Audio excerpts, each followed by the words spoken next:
What's up, everybody? This video is going to be slightly different.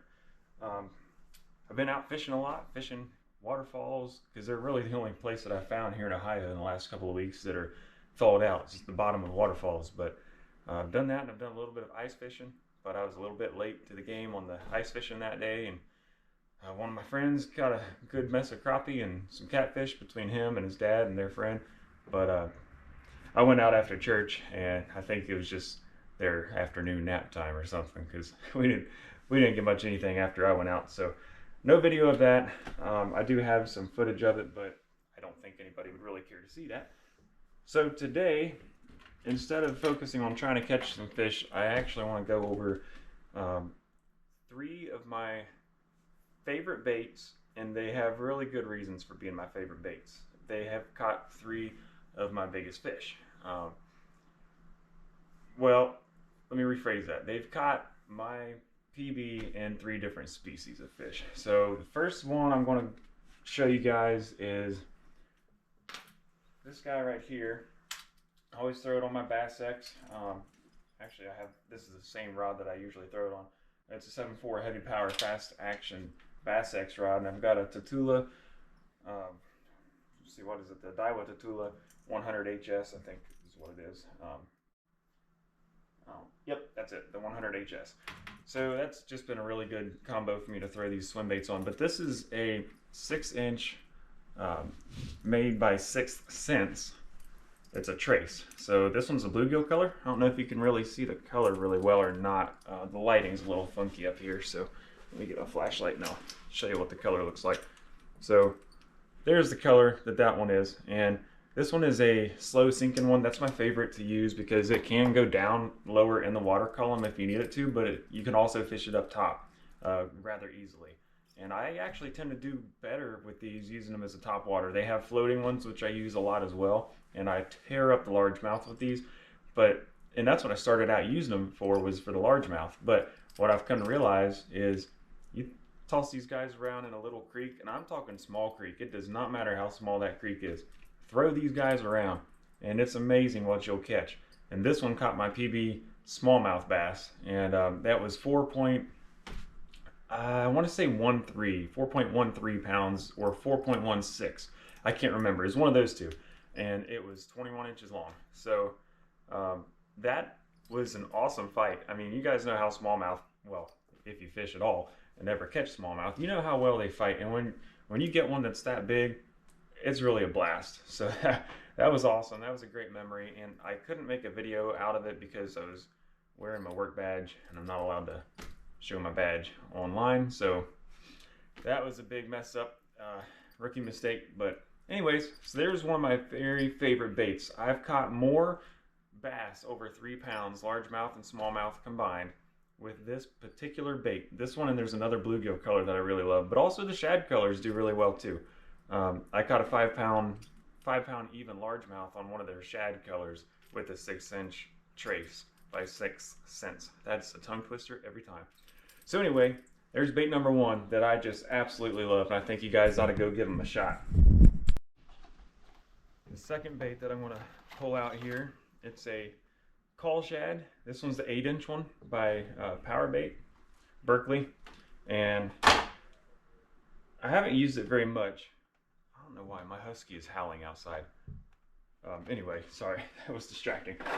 But I haven't used it very much, but I used it this time last year. So right now it's January 28th. It was actually in February when I started to use this last year.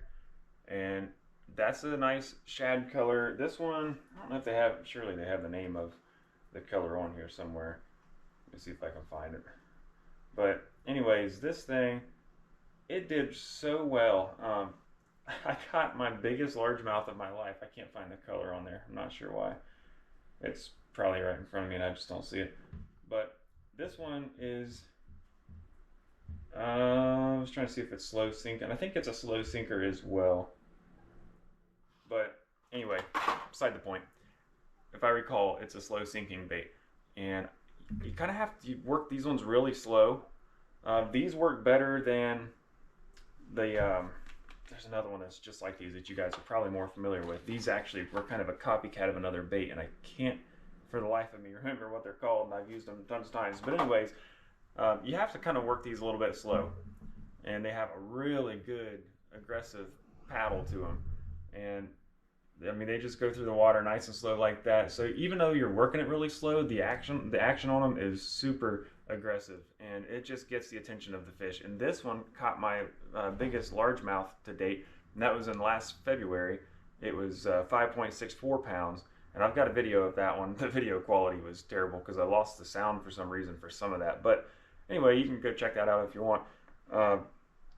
This one, it was really cool because the fish, when he came up, like it was amazing to see. He hit really close to the shore, so you could just see the whole thing just come up and totally just grab that whole entire bait in his mouth. It was really awesome. It was impressive to see a fish get this whole entire bait in its mouth, but it was no problem at all for it. And so I've really grown to love that. I caught 19 fish in 1 week over 3 pounds with this exact bait, including my personal best to date largemouth bass in Ohio. So that one holds kind of a special place, and I haven't really used it much at all ever since then. I thrown it a couple times in the spring last year, but I didn't really use it that much. I was just kind of focused on other things. But come February, or really right now, as soon as we get some water to thaw out, I do plan to go take this out and use this one again this winter, just to see what kind of results I get in that particular lake. So that's a really cool bait. I encourage you guys to check it out. Get back in there.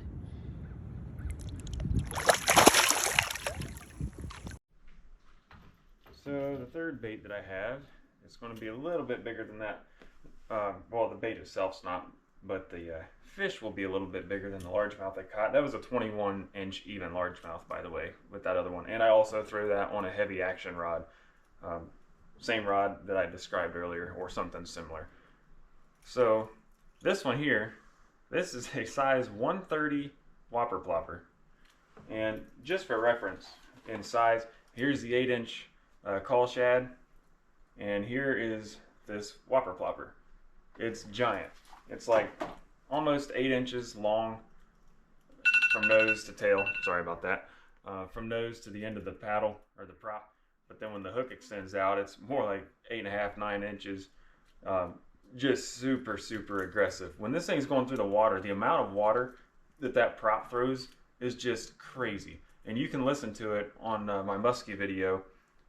That video is the one that got, I think, more views than any of my other videos, and for good reason, because that fish this spring, when my taxidermist is kind of wrapping up all the deer, he's going to get to the fish, and it's going to be up here on the wall. I might put it back here, but I think I'm going to put it down where I can see it in my living room. It was a 47 and an 1/8 inch long muskie. That was with his tail completely fanned out. So if I had somebody, I didn't have anybody with me to help as far as getting measurements, so I wasn't able to close his tail. And anybody that's seen a big fish of that size, you know when you pinch that tail, you're gaining significant inches. Well, not inches, but significant length. And I'm telling you right now, I'm very confident to say that was a 48-inch fish. I know for a fact he would go 48 if I had somebody to pinch his tail and to keep him flat.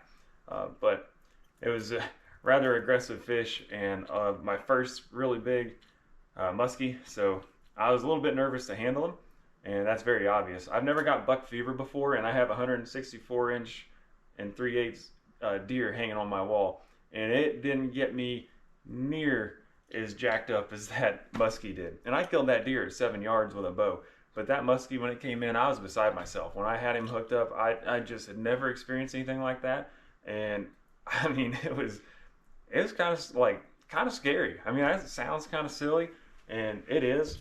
In hindsight, like, there's nothing scary about it. But at the time, my first time ever hooking up on a fish like that, it was like nothing I ever experienced before. So, but you have a 4-foot long fish on the end of your rod. When you're in Ohio fishing a little creek, that's just not something that typically happens. So I had a lot to be thankful for that day. It was awesome. And this is the bait that did it. This size 130 Whopper plopper, it was huge. It is so loud, and it just destroys the water. It just turns it up like crazy. So, I mean, it's just like a big duck paddling through there. And this is the Loon color, which is basically a bird. But it was just amazing to see that muskie. I saw the shadow that I thought was maybe 2 or 3 foot long, and I thought, well, that's a really big carp. And then I noticed like it just looks too skinny and too long. I mean, it wasn't skinny by any stretch, but as far as its body proportions to itself, it looked way longer than it did fat. And I was like, I think that's a muskie. And sure enough, I tossed this guy around for probably 20 minutes, maybe 30. And I was about to wrap it up, and I was like, Lord, can you help me catch a big muskie? It's in my video. You can hear me say that. And it's like 2 or 3 casts later. And guess what happened? That big old muskie came, and he just ate this thing. So it was really awesome. I hope you guys are encouraged to try some big baits. You know, I'm in Ohio. I'm not fishing the ocean. And 3 of my very favorite baits are 6 inches to 9 inches long. And, you know, they've caught my 3 biggest fish. So I just say it definitely is something that works. They say big bait, big fish. And to be honest, in my experience, that's pretty true. I do have one exception. I caught a huge carp. It was like a 38 1/4 inch carp, and I caught that with a mulberry. So, I mean, there are exceptions, but for the most part, if something's going after a bait like this, get ready and hold on for the ride, because it's going to be a fun one. So, anyway, there's that. Also, just so you guys know, I was using a extra heavy action musky rod with 80-pound braid and 120-pound fluorocarbon leader when I caught that muskie. That rod was much more stiff than it needed to be, I think, but I will say this much. An extra heavy musky rod is way stiffer than an extra heavy bass rod, and it had that rod completely doubled over. You can see that in the video too. That's probably one of my favorite videos that I've filmed so far. So a little bit disappointed in how it handled the fish. All of that's made clear in that video, but if you guys want to go check it out, you can. If not, that's fine too. I'm not a professional at this stuff. I just go out and do it because I enjoy it, and I want to encourage you all to get out there and enjoy the outdoors. There's a lot of blessing in that, and it's not just the catching the fish part. It's just being out and getting still and spending time with God and just enjoying what He's created for us to be able to see and to experience, and the smells that are out there. Some of them not so good when like an animal dies and you have to smell that, but you know what I mean.